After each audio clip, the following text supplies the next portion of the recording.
Ladies and gentlemen, we did it. We're here. It's the Igor and Big Head podcast. It's a Tuesday night, a humid, warm August 27th night, and Big Head and Igor are doing it. And to that, I say, I hope that sounded as good as it Oh, sounded in yeah. my ears. That sounded sick.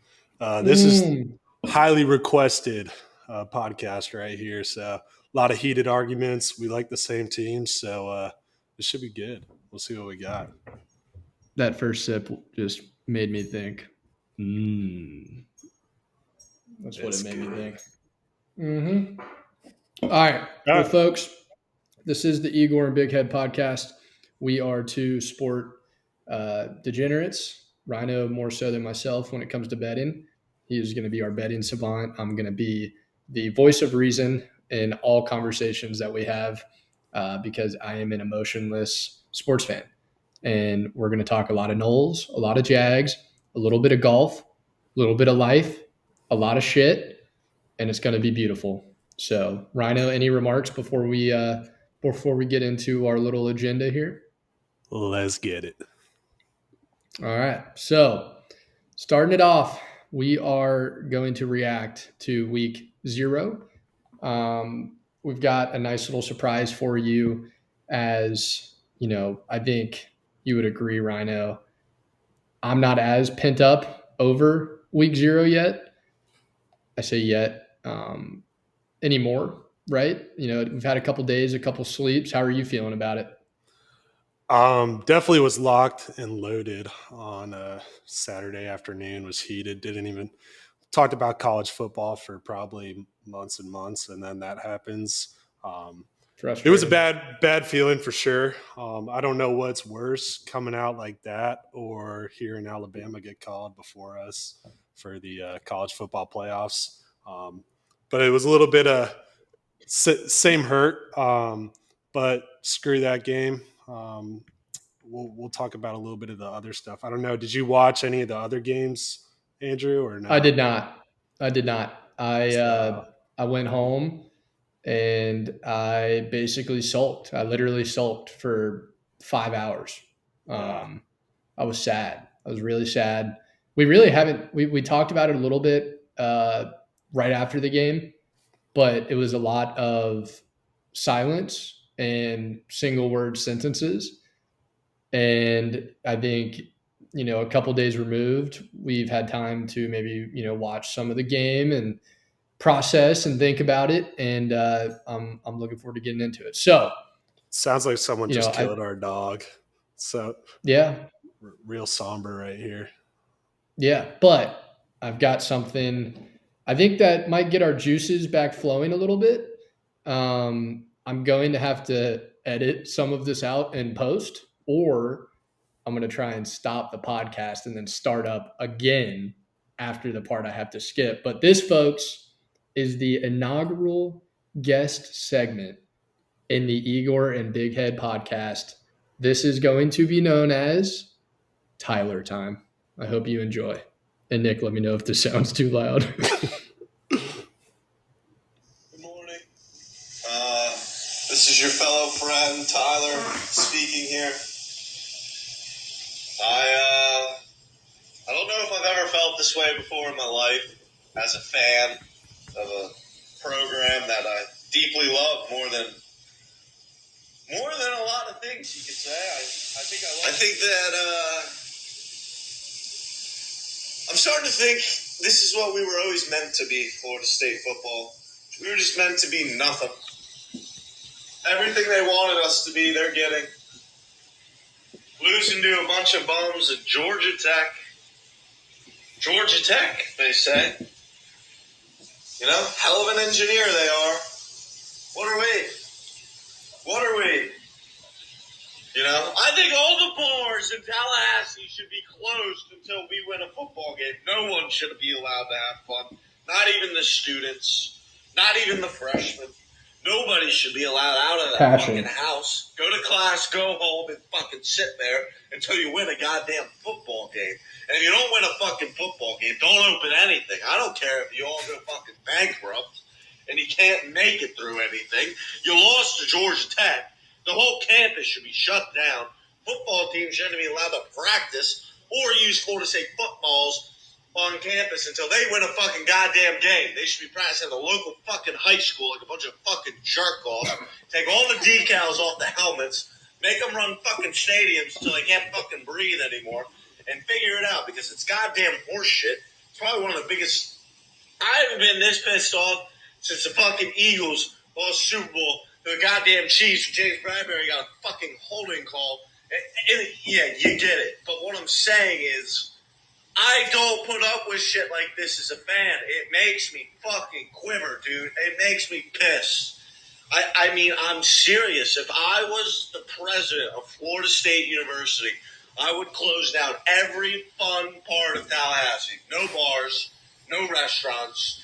All you get is close the fucking pool, too. Everybody's jerking off by the fucking pool, but you need to make our program better. Nobody made our program better. They're all out fucking dicking around. Well, there's no dicking around this year. You all got the dick around last year, and I was a part of it. And, yeah, it was fucking fun, but now there's no fun. Lock in. Everybody needs to fucking lock in. I don't think anybody should have fun. Go Knowles. I think that might be the greatest instant reaction you could have asked for as a fan. Honestly, I think that speaks for so many people. Yeah, definitely sparked some emotion from the boy here. If you can't tell, that is a Philly fan through and through. Talking on the mic. Andrew and I, we like the Jags, so we've been through it before. We also went through the days of Willie Taggart. Yeah, not fun. Not fun to be a Knoll then. It's tough, man. I know we were talking about it at the beginning of last year, like when this game got announced. I was like, going to play Georgia Tech overseas, I was telling Andrew, I was like, I don't like it. I don't like it. It's not a conventional offense. And it's tough. We got DJU, who I don't know if you got any thoughts on that, but I was not pleased with his performance one bit. But that's part of the transfer portal now. Like, you don't know who you got until they're on the field week one. I think we're in for it. Week one of college football this week. I think there's going to be upsets.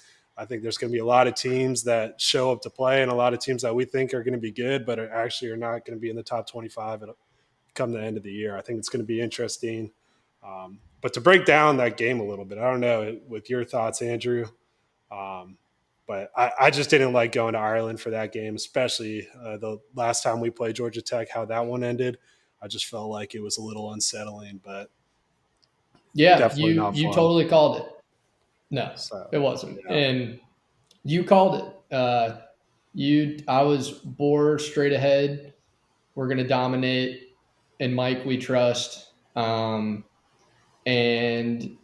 for whatever reason, I don't think DJU is the reason we lost that game. Yeah, he missed the 2 deep tutties. Whatever. Jordan Travis missed some throws last year as well. When I saw a stat, it was like after the first drive, I think we had like 30 carries for 70 yards. I mean, that's insane.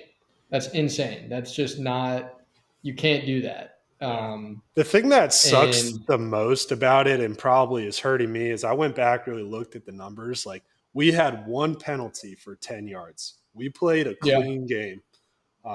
We looked so good on that first drive, and then right when we need our defense to come out, sort of stop them, get momentum, we let them run right up the gut. I don't even know how many plays that drive was. They made us look silly. I felt like our best look, too, was the 3-man backfield where we had Roydell Williams and Lawrence Tolafili. I felt like if we would have stuck with something like that the entire game, we'd be having a different conversation right now. They couldn't stop that right away. The 2-back set was nice. Cam Davis, I saw, was like the highest graded run blocker in week 0, which is kind of funny. That was a big drop by him, on that little flat route. But our Pat Payton entering the transfer portal, coming back, we give him literally a Lambo truck, a Lamborghini Urus to come back, plus 6 figures in cash. We do the same thing with Josh Farmer. Daryl Jackson, we gave the bag 2 years ago, and he had to sit a whole fucking year. And then he comes in with all this hype and doesn't do anything. And then Marvin Jones Jr. literally looked like, that video of the kid where it's like, what the fuck is going on? And he's blind or whatever. That's what he looked like. Roll the clip. Roll the clip. Post. We're gonna post that in. I mean, it was insane. It was crazy that our number one preseason D line, literally in the country, did not register a sack and barely did anything all day. Linebacker sucked. Omar Graham, number 9 linebacker, played the second most snaps, did not record a statistical anomaly. He had a goose egg for stats for the game. I've never seen anything like that. Blake Nicholson needs to play more. Azare Thomas got pancaked by a JUCO walk-on white wide receiver, supposed to be baby Jalen Ramsey. Just not good. Just not good. I think play calling was, definitely an issue. Like way too conservative. Yeah. We treated a fifth-year senior who's in the same class as CJ Stroud as if it was Luke Kromenhoek coming into the game, who, for those of you that might not know, that's our, big touted recruit. He was like 2 or 3 spots away from being a 5-star, true freshman. We treated it like he was in the game, which I would understand. But this guy is, he's a few months younger than you and I are. And we treated him like a baby. And I just think, it just wasn't fun to watch.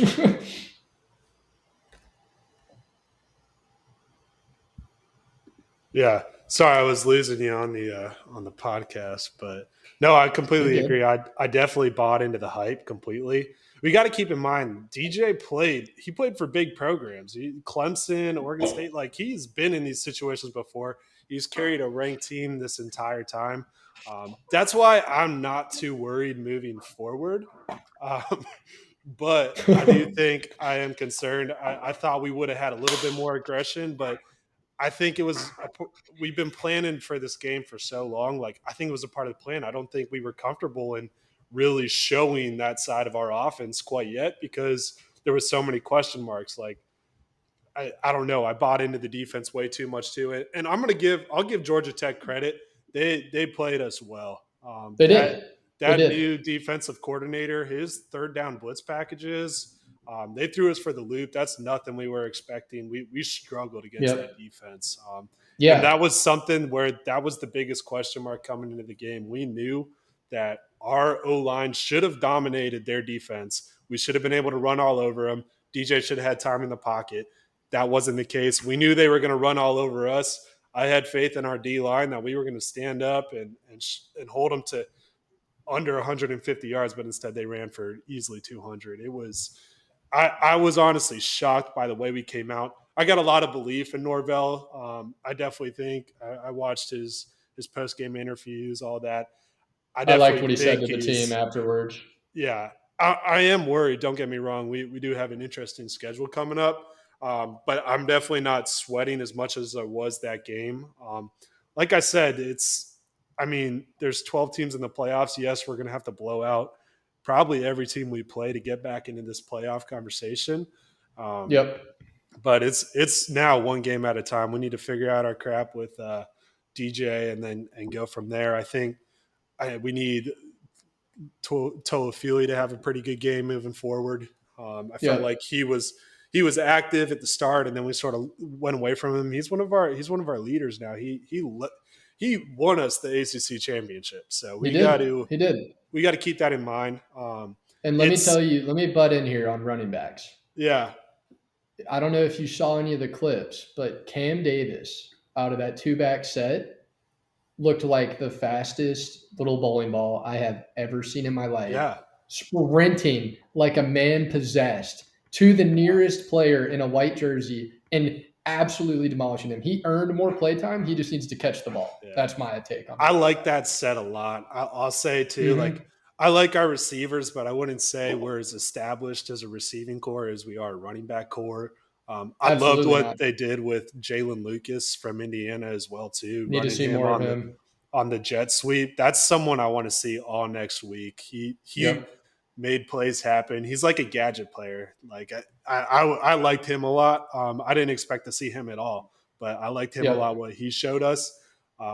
But yeah, it sucks. We got NC State, Clemson, and Miami just all jumped us in ACC odds to win the division. Yep. But we get a stab at Miami and Clemson moving forward. So I'm for it. Hey, I think we're here. maybe that's a value bet, right? But Down the hey, line. down the line. Let's this is a Florida State themed podcast. Yeah. We are allowed to talk about whatever we want for as long as we want. But I Oh, yeah. say we wrap this segment up.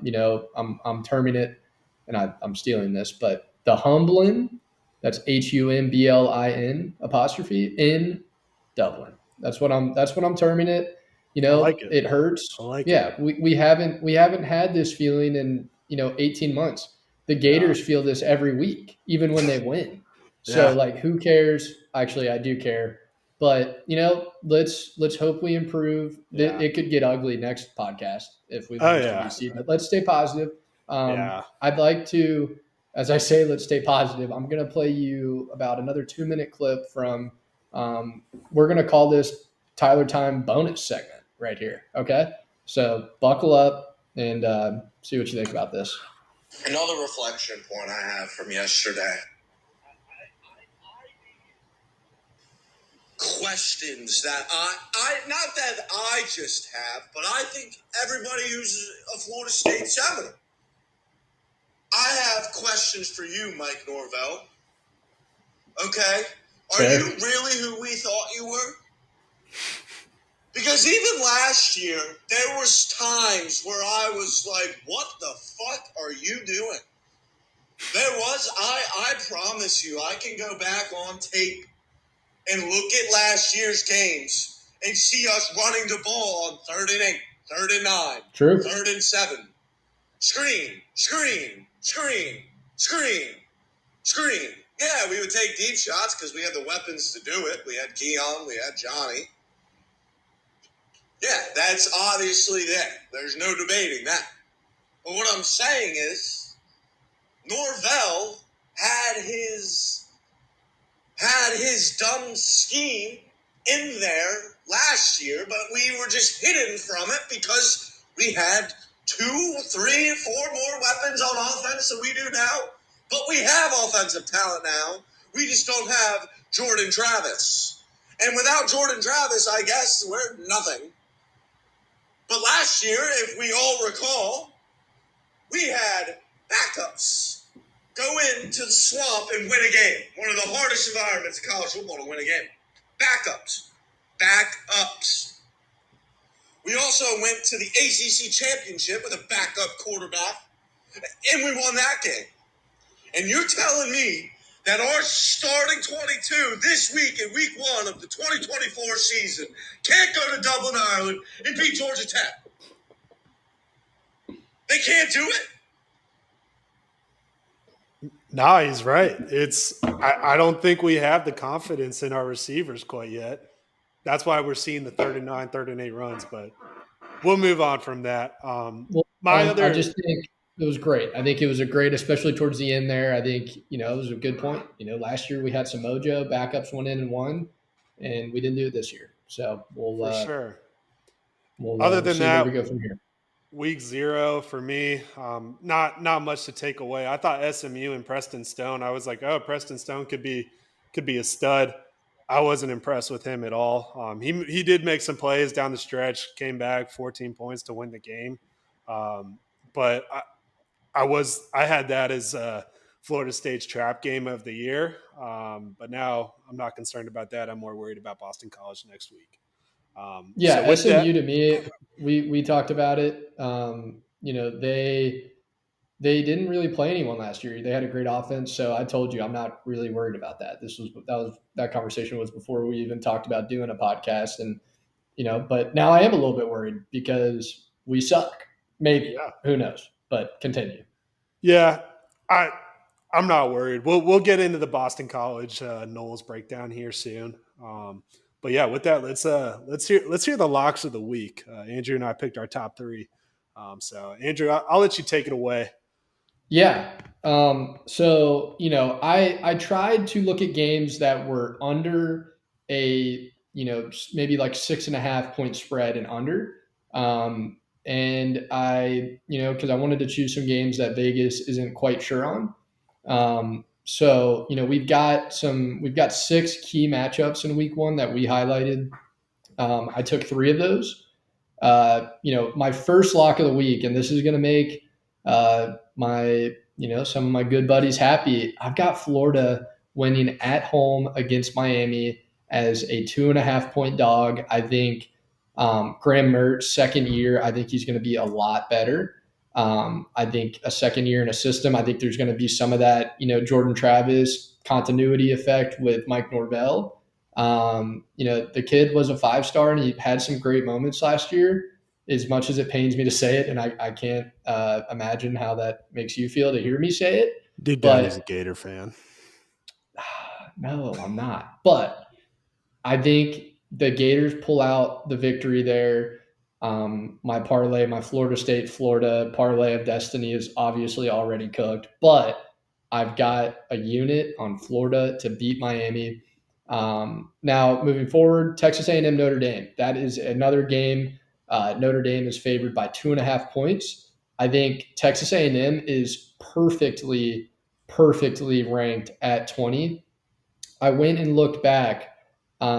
Texas A&M beat LSU in the final game of the season last year when they were unranked and LSU was ranked. I'm sorry, the last game of 2022.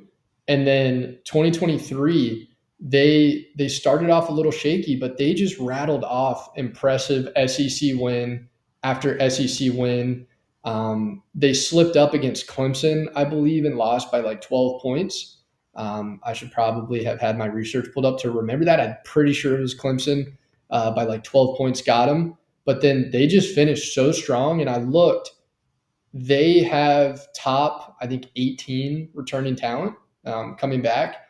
I think their quarterback is a stud. He's been in the program for a few years now. Starting to talk out of my ass a little bit, but I did research this. So I've got Texas A&M over Notre Dame. Texas A&M is at home. The 12th man is going to come through strong. -2.5 for Notre Dame. I think Texas covers and wins. I'd actually bet that money line. And then LSU USC, this is a tricky one. USC is a +4.5 dog, but I'm taking LSU. The starting quarterback for LSU has waited his turn. He's been in Brian Kelly's system now for going into his 3rd year. I don't love Brian Kelly as a coach. I think Lincoln Riley is a better coach. I was going to pick USC, and then I found out that LSU has a quarterback that's been in the system for going on 3 years. USC's quarterback has also been in the system for a few years, but is sort of like that Tate Rodemaker, what he would have been if he had stayed at Florida State. Behind a star player, kind of putting him in because he knows the system. And they even went to the portal to bring in competition, and he won out. So to wrap up, I've got Florida over Miami. I've got Texas A&M with potentially a big upset against 7th-ranked Notre Dame. And then I've got LSU winning as the favorite at USC. Dude, you just made the boys so proud. Thank you. I will say I got a couple more locks next week. You took mine, a few of them. So, okay, we can agree. Yeah. Well, we'll break down the Texas A&M game a little bit more in the LSU game because I had actually Texas A&M -3 as well, and we'll get into that in a sec. I think another one for me is I got Virginia Tech -13 at Vanderbilt. Virginia Tech returned a lot of starters. I think they're a sleeper in the ACC. Good quarterback, strong running defense, and Vandy just has always been bad. I don't think they're going to come out to play. I think Virginia Tech has something to prove in the ACC right now, so I'm going to take them. Another one I had too is this one sort of for shits and gigs. Akron at Ohio State. So this one was a little weird. The over-unders at 58.5 points, and Ohio State is -50. Ohio State's going to come out and they're going to whoop up on Akron, but they're not going to show any of their plays. They're just going to Wait, run wait. it down the Ohio State is minus what? minus 50. Ohio State is minus 50. And the, What? and the over under is minus 58. I think it has moved to minus 48, but that's just borderline disrespectful. Oh my God. Those are I grown men on the football field. Yeah, Minus 50? yeah. So they're just going to run the ball in the second half. I don't see the spread really mattering too much. But no way 58 hits. That's like this. I want to say it's the third highest over under. With the ones being above it is Colorado and then also LSU, which both don't have defenses. So I'm Right. taking the under in that game. I also think it's week 1 too. Like they're not showing any of their cards in that game. Ohio State has 2 easy opponents coming up. They're not coming out to really show too much of their stuff. And then also too, I like you were saying, I got LSU minus 4.5.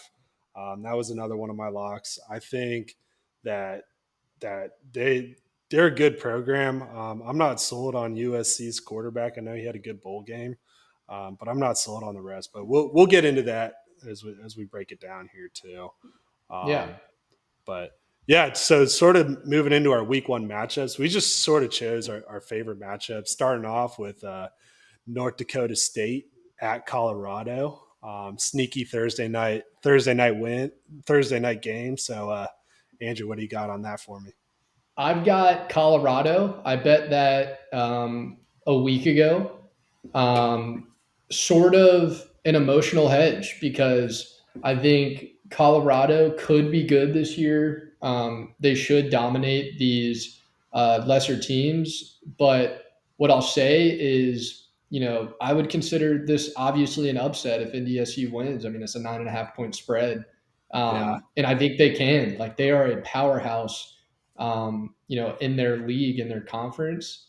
Their quarterback I think this might be his 4th year starting. It's his 5th year. So it's his fifth year starting. NDSU is a FCS powerhouse. I'm not sold on Dion. I think he's good, but I think he gets way too caught up in the media. I don't think his play calling's great. The NDSU 5th year quarterback, he threw 32 touchdowns last year and only 4 interceptions. Yep. I think too, what I've seen so far is transfers aren't always necessarily the answer. And that's all Dion's doing right now. I'm staying away from this game just because of the firepower on Colorado's offense, but sneaky Thursday night game. NDSU has a lot to prove in terms That's of a great game. that they're a good FCS team. I'll definitely be watching this. If anything, the over is interesting. But I'm not sold on Dion. I think he has another mediocre year. He's a good recruiter, but at the end of the day, you got to be a good coach to win games. And I don't think he calls the right plays. And I think honestly, might be a hot take. I think they miss another bowl game this year. But we'll see. I mean, if they miss another bowl game, it's over for him because Shador's gone, Travis Hunter's gone, Shiloh's gone. Horn is gone. Like, all these core guys that he got to come with him are going to be gone. So without spending too much time on it, I think Colorado, money line, but you're not probably going to bet money line there. So yeah, I like Colorado in that game, but wouldn't be shocked to see NDSU win. So moving forward, we have Penn State at West Virginia. Pat McAfee on game day said that, the Big 12 runs through, is it Big 12 or Big 10? It's late at night. 12. The Big 12, runs through West Virginia. I disagree. 10. It's 10. Yeah, it's 10. It's 10. Penn State, Ohio State. Yeah. I disagree. And I think Penn State obviously wins this game. Drew Aller is, he's a good quarterback. I looked up his stats. He's like a record holder in every statistical category with passing at Penn State. So I've got Penn State covering 8.5 there. What do you got? Yeah, so this is one I'm staying away from. I think West Virginia is a dark horse. I think especially at West Virginia. That's a tough place to open up the season. It I is. looked a little bit into too, just like the line movement. You got to think Penn State is ranked number 8. So, and for some reason, the line is moving more towards West Virginia than it is Penn State. I think that West Virginia actually keeps this one close. Garrett Green is a great quarterback. He's bringing back his top 4 weapons too, with receivers and a 2-headed backfield. They're going to be good. I'm not necessarily sold on Drew Aller either. I think, yeah, he has these records and stuff, but I I just think he's a mediocre quarterback. I don't think he's making huge plays. And like I said, this is at West Virginia. They have they're going to have the whole home field advantage and everything. But also too, this stat is crazy. So Penn State is 49-9 against West Virginia all time. So I don't know. It's weird. The defense for Penn State's going to be good. I think it's going to be a low scoring game. Um, Penn State still has the top defense in the country, and defense travels too, especially to these away games. But Yeah. I don't know. This is one I'm staying away from. I'm putting Penn State on upset alert. I don't think their offense can keep up if this is as good as West Virginia is made out to be. A lot of returners, so we'll see. Yeah. So, I mean, I think that's back to back, upset alert teams. I think NDSU could beat Colorado. I think, you convinced me that, West Virginia could beat Penn State. I don't think that's going to happen, but it's possible. And then I think we're both going to be in agreement here. Clemson at Georgia, they're going to get, mollywopped. I think that's obvious. And I think you're stupid if you disagree with that. Yeah, for sure. This is where Dabo could sort of play the "I told you so" card in terms of not participating in the whole transfer portal. If he can cover this 14-point spread, I think he's gonna throw up a big middle finger and let everyone know. But I'll tell you, man, I don't even think like Clemson. They don't even feel like they're in the same realm as Georgia. If Georgia is as good as everyone's saying they are, I Yeah. think they really struggle. I don't like Cade as a quarterback. Um, Clemson was good when they had Trevor and Deshaun. Yep. I'm not sold. Now they went through DJ, and now they're on Cade. I'm not sold on either of those. I think that it's an easy win for Georgia. I also think Georgia has a statement to prove. They missed the playoffs last year. Controversial. They didn't get to play a full force Florida State team. This is a time to punch someone in the mouth and sort of make them pay. I think Georgia is an easy favorite to start off the season, but it's Yep. I think that they're going to handle Clemson pretty well. It's almost going to be like that Georgia Oregon game 2 years ago where Georgia just came out and stomped Oregon. So that's what I think is going to happen. Yeah, my thoughts with Cade are that they got that new offensive coordinator last year, and their offense just stunk. And I think they looked to him because you go from Trevor, explosive offense, explosive quarterback, to DJ, who had his moments early on, but then just kind of like fluttered out with Clemson. And so that raises the question of, can you develop a quarterback? Then you bring in a guy to develop your new quarterback in Cade, and it doesn't work. So I don't think they're a program that can develop a quarterback. I think Trevor was just that dude. I think he was just that good.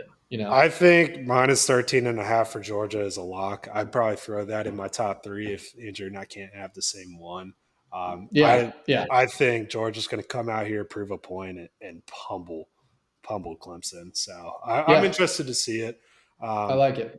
Now let's get controversial here. The Miami Florida game. I already know what you're going to say here. I'm going to grab a beer and I will. Yeah. I'll pick up where you're at.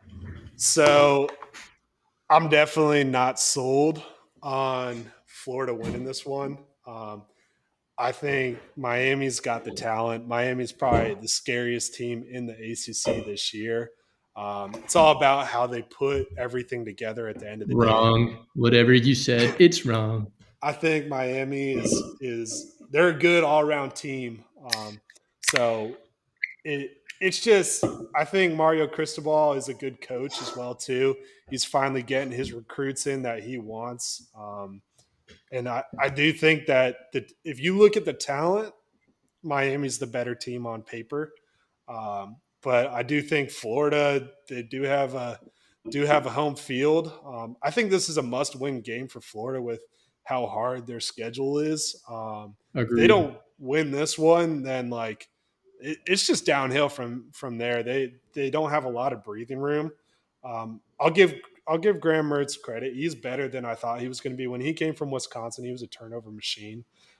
I don't I'm not a huge fan of him, but I do think he's a lot better. But the thing about Florida, man, is you don't know what Florida team you're going to get. Like last year, they would come out with these statement games where they're beating ranked teams or almost beating Missouri, and then they're turning around and losing to Kentucky at home when letting Kentucky run all over them. I don't think Yep. Billy Napier is a good coach. I actually think Billy Napier is on the chopping block this season. I don't. He's had losing seasons That's a ever fact. since he's been here.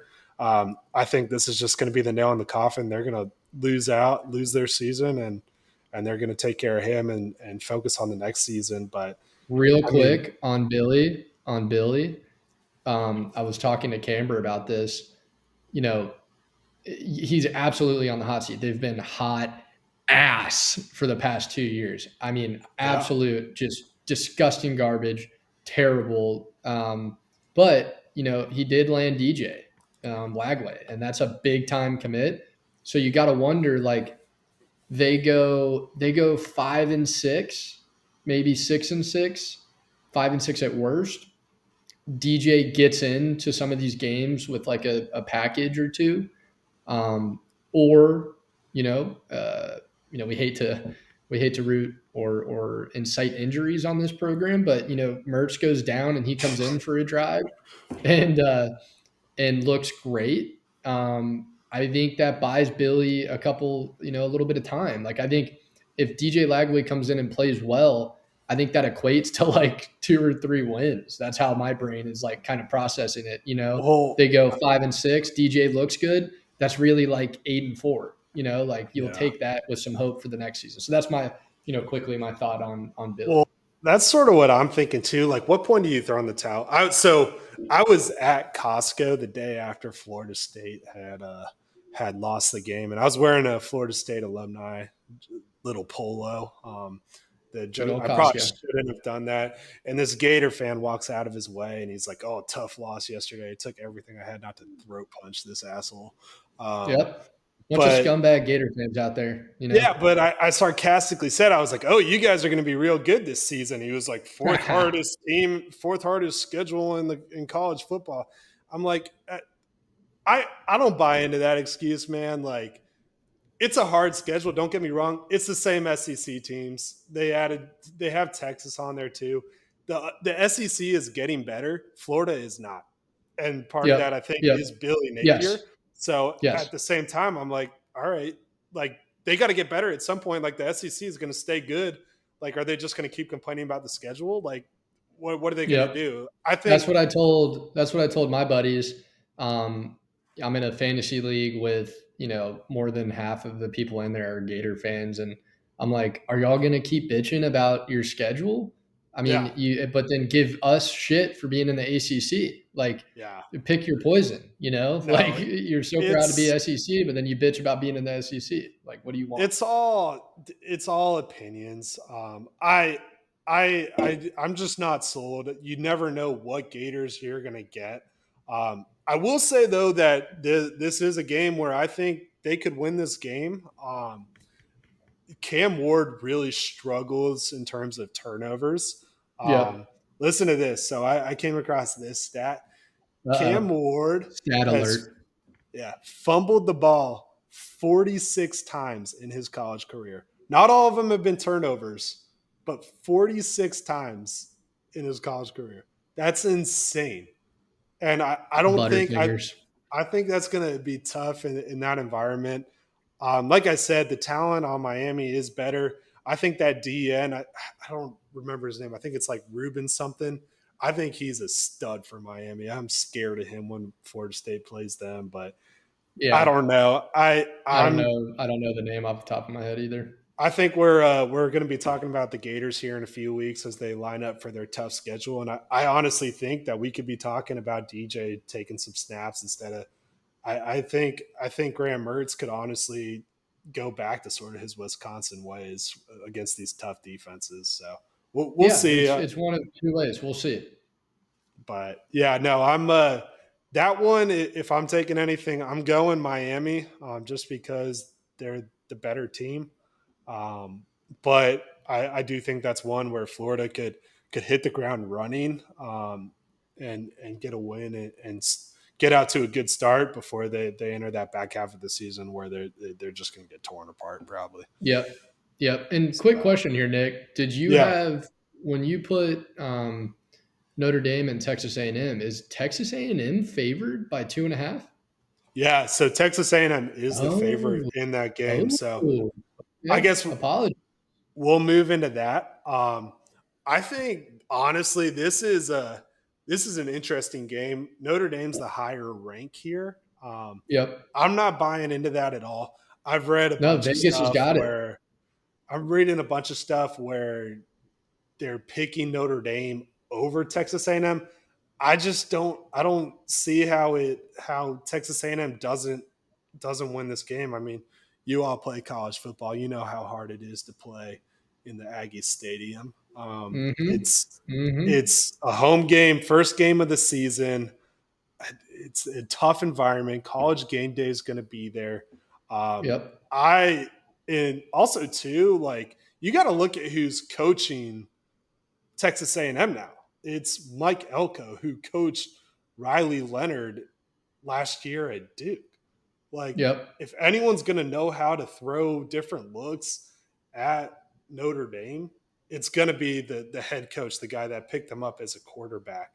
I think also too, like, a lot of people are picking Notre Dame, but the line's moving towards Texas A&M.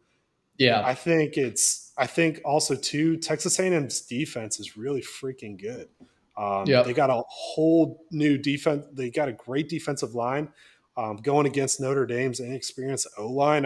Last time I read, they got a freshman starting on that O-line that is going to get ripped apart in this environment. I don't know. I think Texas A&M does have the talent in this one. I think Riley Leonard also too.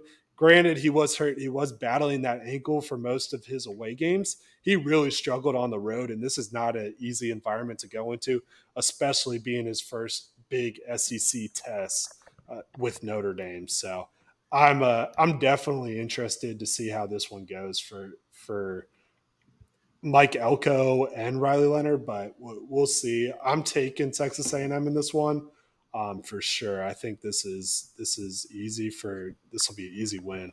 But I don't know. Is there anything on that one that really hopped out at you or no?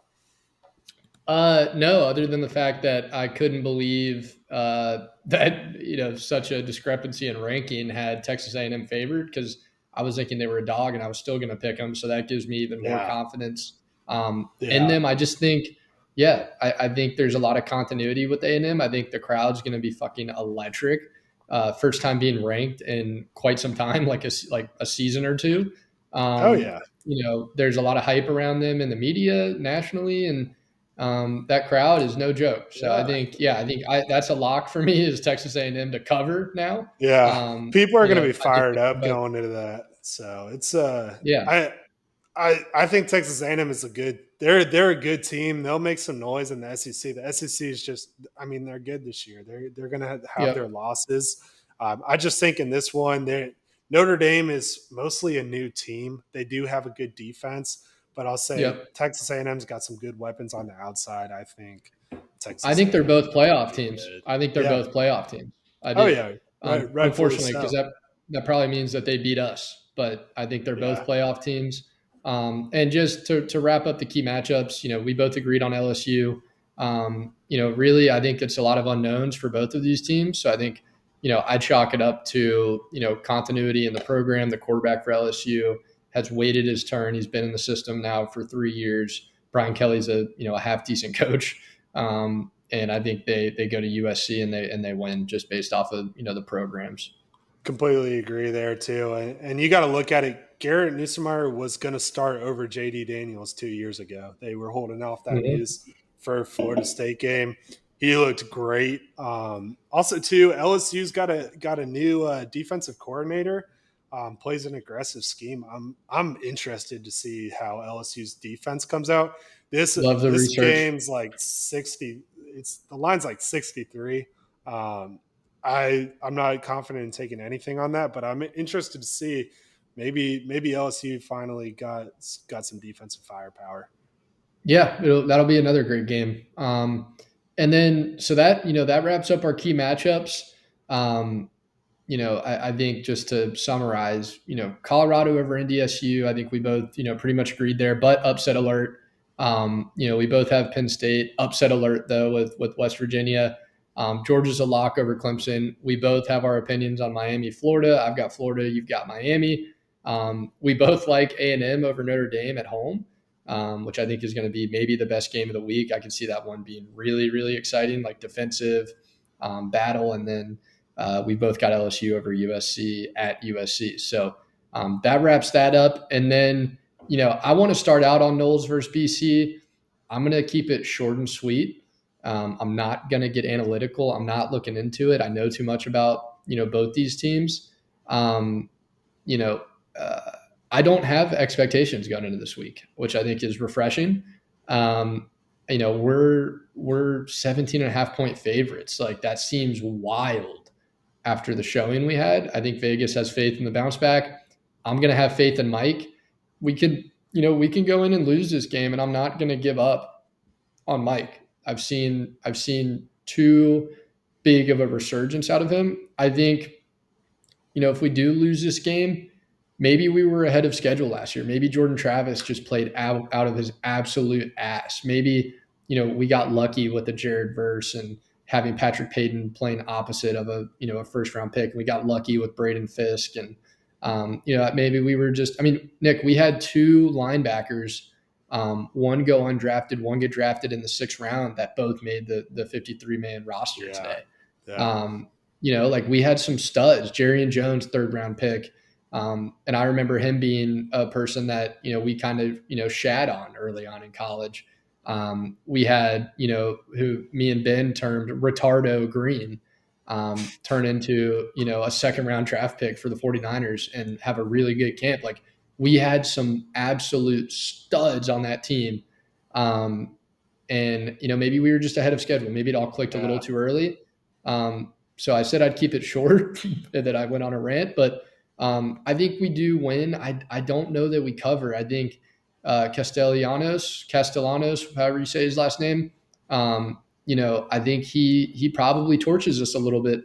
Hopefully Adam Fuller dials something up to contain him. I think if we contain him, we win comfortably and hopefully get some swagger back. Yeah, no, for sure. I definitely agree.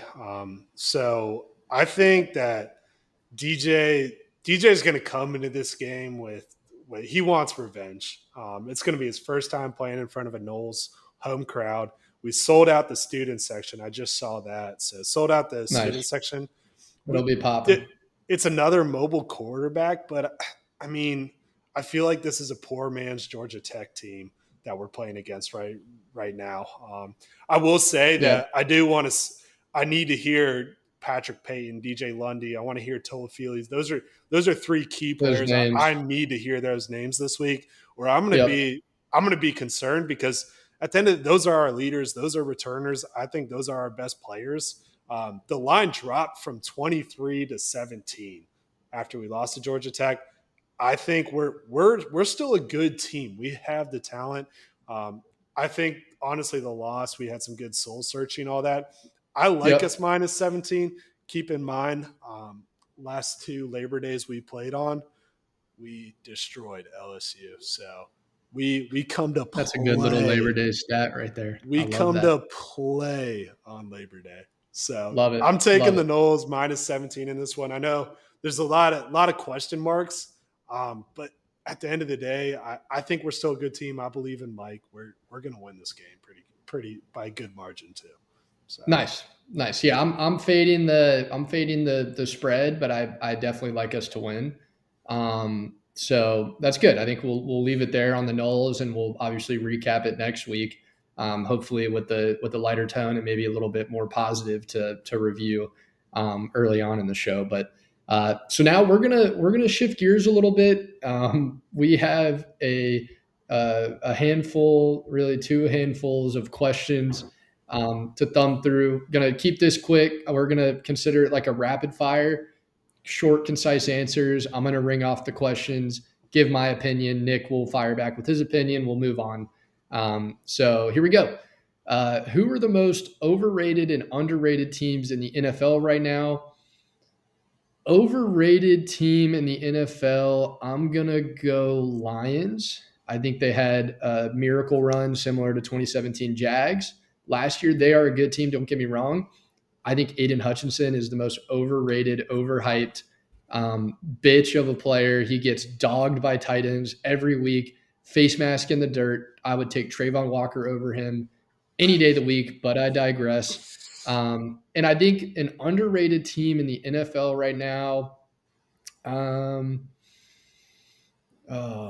man, underrated team in the NFL. I'm going to go with the Raiders. I think the Raiders are an under the radar team right now. I think Gardner Minshew comes in and gives them some consistency at quarterback. I think they feed Devontae Adams, even though I think he's going to be a Jet by the trade deadline, which I would love to see. I think that would be freaking awesome. Get him back with Rodgers. But I think, yeah, the Raiders are a little bit underrated. Max Crosby is just a game wrecker. Gardner Minshew is a consistent veteran. He's going to actually be able to get their star players the ball. So Raiders are underrated, and the Lions are overrated. For sure. Yeah, I'd probably agree with that. I got sort of two overrated teams. My first being the Colts. Everyone's saying that the Colts are going to have a good year. Colts are going to have a good year. Yeah, fuck you, Bert. I've seen Anthony Richardson literally throw the ball like 4 times, and they've all been interceptions. So I'm not sold on that. I think the Colts are going to suck. Also, too, the Bills. The Bills are another one that I think are going to be overrated. I honestly think that the Dolphins and the Jets finish above them in their division. They blew up their receiving core. Shout out Keon, though. I think you have a good year. But other than that, I think the Bills are really overrated. Underrated teams, honestly, I think the Jags are underrated. Oh, I love it. Nick. I think we're good. No one's given the credit. I've watched all these videos. It's like loss. I think we beat out our projection of 8.5 wins. I think we're better than that. I also don't think that the Texans are that good. I think we're in the conversation for the division. I think CJ Stroud sort of has a down year. He is a stud, but I think there's a lot of moving parts on that team. I think we're a little bit better than everyone's putting us out to be. So that's what I got. I agree. A lot of bias. Preseason hype's getting to you. A lot of bias. Yeah. Preseason hype's getting to you. So, all right, love it. So you got the Bills overrated, and you got the Jags underrated. So moving forward, do the Florida State Seminoles contend for the ACC after the loss to Georgia Tech? Yes, quick answer. If not, do they stay in the top 25 at the end of the season? Yes. Nick? Agree. That's all I got. Okay. How are we feeling about FSU's upcoming schedule? We talked about Boston College. I'm taking it one game at a time. I think, we do have some tough games. We've got Notre Dame. We'll see how Florida, shakes out to be. We've got Clemson. SMU, we thought was going to be a little bit harder of a game. I believe we have Virginia Tech as well. I mean, I think I don't think our schedule matters, to be honest with you. I think it matters how we play, not to sound like Mike Norvell, but it's about us. It's about how we respond to, getting embarrassed and humbled in Dublin. So that's how I feel about the schedule. I don't really care. Yeah, we got to blow these teams out. I think I'm not worried. We got 2-3 easy games here going Boston College, Memphis, Cal. We can do some soul searching on these ones, get everything right for when we go out to, I think is when we get Clemson at home. So we got some time here. We'll be fine. Yep. So next, what is the missing? This is more of a question for you. What is the missing piece for the Orlando Magic? What do they need to fill in order to become a championship contender? I don't know a whole lot about NBA. I don't follow it super close. I think Paulo is a bucket. That's really all I know. They've got those two Serbian twin guys. I don't know. They probably need that star player. Like Paulo's a star. I don't think he's night in, night out, like a top, 20 player, 25 player in the league. He has that potential. That's my take. I think they need like that go get a bucket guy. Paulo's a stud. He's a top 25 player. Our best shooter on our team last year was Gary Harris, and he was Gary who? Gary Harris. He was ass water. We need a shooter. Also, too, Wendell Carter at the center is not the answer. Paulo's the same height as him. Wendell Carter's not great. We need a good center. It's a young team, though. We're going to be good. Wait till this podcast is going around NBA time for sure. We'll be good. Yep. All right, here we go. Next question. This one, I'm going to give a shout out to who asked this one because it was so shocking. Actually, we'll keep it private. We all know Aaron Hernandez was a certified killer in the NFL. Pun intended, I think. If you had to take a guess of which current NFL player is an undercover killer, who would it be and why? I didn't do any soul searching on this at all. But what comes to my mind right away is Travis Kelce. Hollywood is corrupt. Hollywood kills people all the time. Hollywood runs certain aspects of the world. You don't blow up like Travis Kelce did and date Taylor Swift, the richest, most famous, female artist in the world, without having some dirt on you. I guarantee you he's killed someone. I will stand on that. Travis Kelce is an undercover killer. Sorry, I lost you. My answer is Max Crosby. I think that he is a bad man. I think he's out in Vegas too. No one knows what the hell goes on over there. He's a scary dude. I'm going Max Crosby. Yeah, I like that pick. Next, I'm actually pulling up the email right now because I want to know who asked this. Is Mike Norvell on the chopping block if the play calling does not change?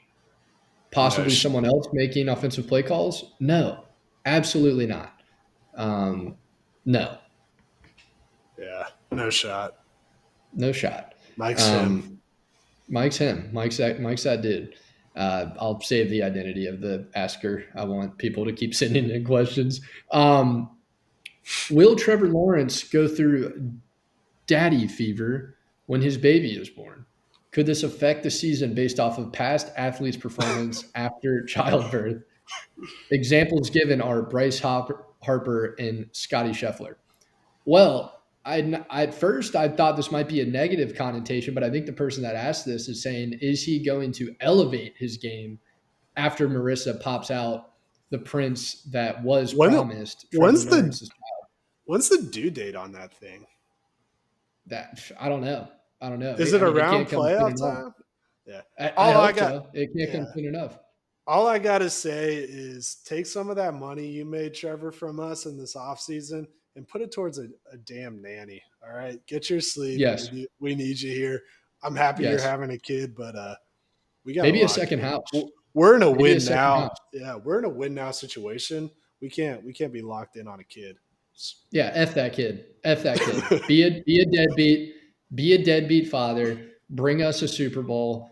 You can always reconnect with your kid after you make me cry in front of all my friends and family when you bring a Super Bowl to Jacksonville. Think about all the kids you'll help if you. Yep, you will increase the population of Jacksonville maybe tenfold just off of bringing a Super Bowl. Do you want your kids to have friends growing up in Jacksonville? You better win a Super Bowl because a lot of babies are going to be made. There's going to be a lot of kids, your kids' age, named Trevor, named Marissa, named Christian, named Gabe, named Brian Thomas Jr. There's going to be a lot of them. Win a Super Bowl and your kid will not be a loner. It's a small sacrifice. Small price to pay. Anyways, moving forward, who do you think deserves Player of the Year? This is actually a great question. On the PGA Tour, Scotty or Xander? It's compelling. Xander has 2 majors. Scotty has the Masters, the gold medal, and like 19 tour victories. That's exaggeration. For me, it's Scotty. I think the hype around him on that run he had is like nothing I've seen, since I was like an avid PGA Tour fan. Everyone knows about Tiger's greatness. Everyone knows about Jack's greatness, but Scotty had a run that, for that stretch in time is as close as we've been to Tiger. Obviously, didn't even sniff Tiger's jockstrap, career wise with that run, but it was a run like we haven't seen. So I think, based off of performance, it's Scotty. There is an argument to be made that Xander deserves it more. I'm interested to hear what you think here. No, I agree. I think Scotty's the best on tour right now. It's not even a question. Xander did get those 2 wins, but you look at just sort of like how Xander wins compared to how Scotty wins. Like Scotty, when he goes to win, he goes to freaking win that shit. Xander, I feel like he lets off the gas a little bit. That's where I get a little bit caught up in Xander, and he comes out hot. And then I feel like he plays pretty conservative. When Scotty wants to win that bitch, he can do it at any time, anywhere. I like Scotty more. But don't get me wrong, Xander has made me a lot of money this year. So this is true. Shout out Xander. This is true. And the next question was about our week 1 upset picks. We've already covered that. Please go back and listen again. Listen again to the beginning. We did an in-depth breakdown of our upset picks, help the viewership, get us boosted on the stats. Go back and watch it. Great picks. I think it's going to be one of the rare times that we agree on upset picks. So go back and listen to that. This might be the greatest question. Gotta throw a shout out to KB for this question. How many baby mamas does Tyreek have? And bonus question, does his wife care? It's a lot. It's a lot, KB. He's got, I believe, maybe 10 children with 9 different, nice young ladies. It's a lot of baby mamas. And then to follow up, does his wife care? No. It's Tyreek Hill. He's the GOAT. He's a meat missile. He's a little bowling ball. Hey yo, he's a speed. He's speed. He's deep threat. He's the all around receiver in a small package. And no, she doesn't care. He's rich. He just got renegotiated his contract. A lot of that money is going to child support. He's probably going to be one of those players that's broke when he's done, but that wife of his is going to ride that sucker out until the sunset. That's what's going to happen. So no, really hit the nail on the head there. I'm interested to see like how many of those kids are like going to the Olympics as track stars. I'm going at least 2. I'm going at least 2. He's talking all this shit with Noah Lyles too. I'm going at least 2.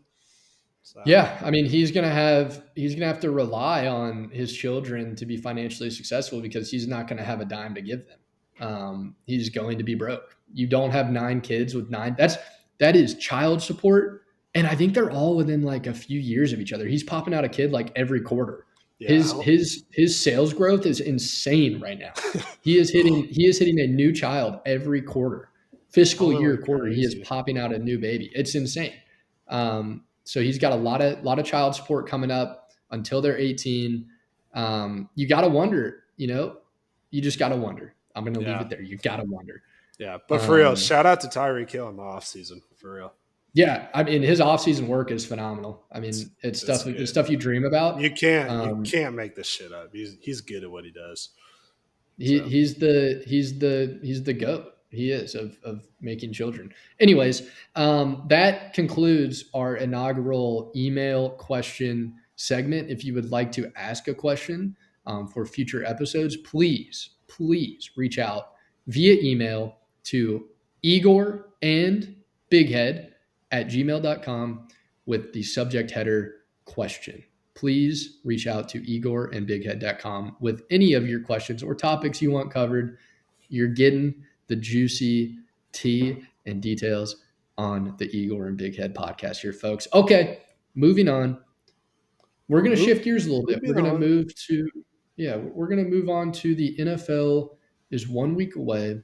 We are almost back, Nick, to the mecca of my mental illness. We're about to have football from Thursday night through Monday night every week until late November. The things that I wanted to cover real quick before I go and grab my next beer. Jags 53-man roster finalized today. I think there were a few surprises on there. One being Gibson, the DN. He had a great camp. We traded him this week to the Seahawks. We've got some guys behind him, Miles Cole and another player I can't remember the name of, that I think we're confident in. Something I saw today that I was pretty intrigued with is that Eric Armstead wants to play more D-end with the Jaguars than three technique, which could be interesting, like get Trayvon out there out of the game, potentially put Eric at the edge or put Trayvon inside at a three technique, let Trayvon hit the edge. I think we've got a lot of options on the D-line. Another thing I was shocked by, not necessarily shocked, but kind of bummed, Terrell Edmonds, I thought had an awesome preseason for us in the games. That's the safety that I believe was on the Seahawks for many years. He had some of like the biggest hits I've seen a Jaguars player have, in recent memory. In the preseason, we released him. Christian Braswell, another player that had a really good camp, really good preseason that we, parted ways with. I think that's partly because of Jerry and Jones coming in. I was watching the press conference with Doug and Trent Baalke. 18 of the 21 players drafted in the last two drafts are on the roster, which I think is nice because for a long time we had, the stigma that we were like almost like the Florida State, of the NFL. We were free agency heavy. It's kind of nice to see that we're signing and retaining our draft picks. Hopefully it pays off. Hopefully we can develop them. And then something I just threw in here, maybe some fantasy advice. Not that I'm the one to take it from. I've stunk at fantasy recently. AJ Dillon out for the season. Josh Jacobs to the moon? ? Beer time.